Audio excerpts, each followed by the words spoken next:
I'm not sure on the exact details. I think I got like a couple reps. I think around like 10 to 15 in this past game, and then the one before that I think around like 15 to 18. So, What do you think was your best play? Did you get close to the quarterback in either of the? yeah, I got close to the QB multiple times. I'm just working on my pass rush every week, seeing what I can do better, what hand moves and things that I can work on. But I had a number of plays where I got pretty close to the QB, and I believe that as the season goes on, I'll be able to get closer and closer. How much is getting to the quarterback, getting sacks emphasized? You guys are obviously not, at the top of the standings in the rankings for NCAA and sacks. How much is that being emphasized? A lot right now.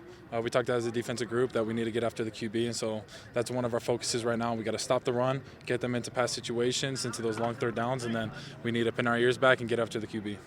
It was kind of your specialty in high school. Everyone around here knows. Do you feel like you can be the kind of the missing ingredient to do that for the Cougars?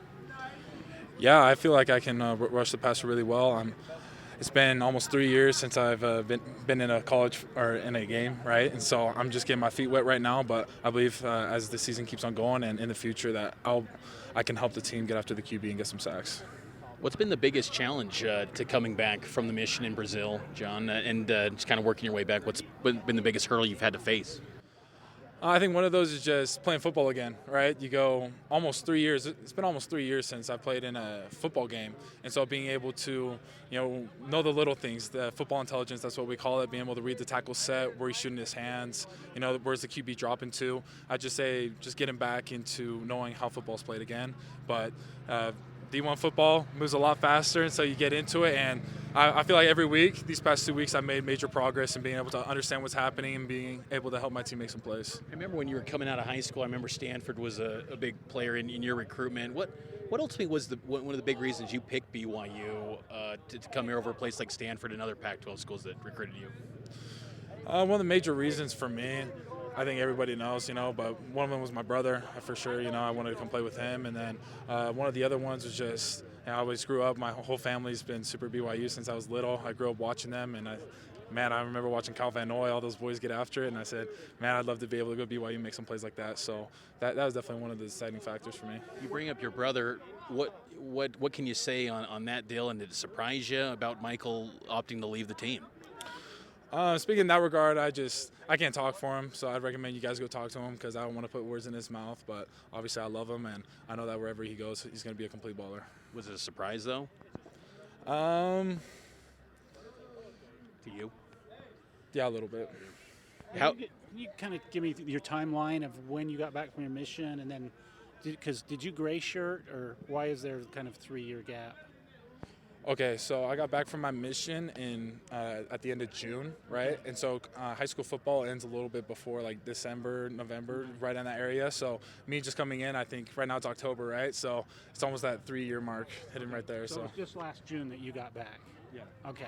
And where did you go? And I went to Brazil. And I mean, was COVID a factor, or did you stay the whole time there? No, I served the first part of my mission in the United States, and then I got my visa, and then I headed out to Brazil. Okay.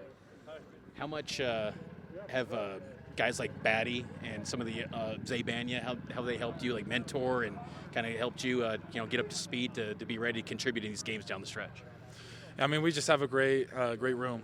Everybody, loves each other. We got a great competitive atmosphere in there, and so being able to have guys like that who are there for you, that want to help you out, it's been awesome. You feel like you're getting a big hug, walking into this room, and you want to compete with your guys and be able to make some plays. What do you feel like are your strengths as a football player? Is it just, being able to get to the quarterback in areas that you're trying to improve and evolve with your game?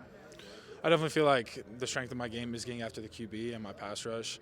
Something I want to work on is just, like I said, football intelligence, being able to read formations, the down and distance, what tackles are doing, that offenses are wanting to do. That way I can make faster decisions. So it's, you get 2.5 seconds, maybe 3 to go sack the QB. So every second that you can, or half second that you can shave off is a great opportunity for you.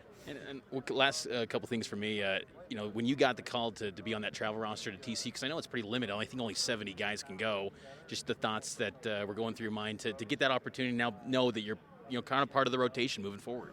Yeah, just super excited.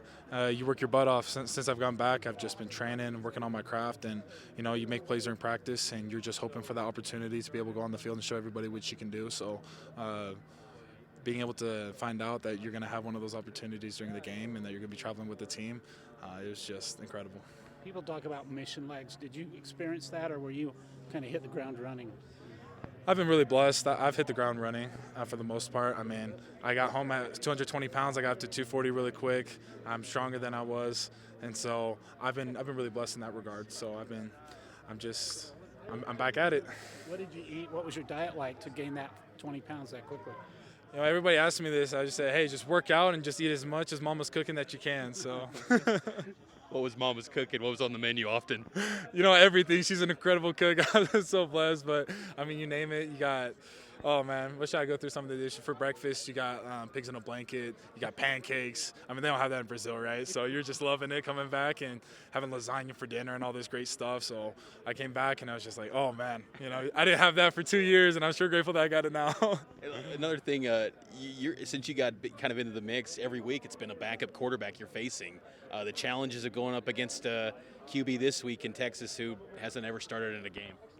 Yeah, definitely some of those challenges are you're not sure what the offense is going to do, right? You watch film, you watch them how they do operate with this certain guy, but obviously this backup, you have no idea what he's capable of or what the style of offense is going to be. And so normally they like to get the ball out a little bit faster, so you're going to see one-step, three-step drops, getting the ball out really quick, and then also a lot in the run game. And so you just kind of have to force the offense into opportunities where you can really take advantage of what they're trying to do on offense. So how are you related to David Nixon? He's my mom's brother. Oh, your mom's brother. Okay. Yeah. So your mom's, what's her name? Julie. That's a good cook. Okay. Yeah. All right. Thanks, John.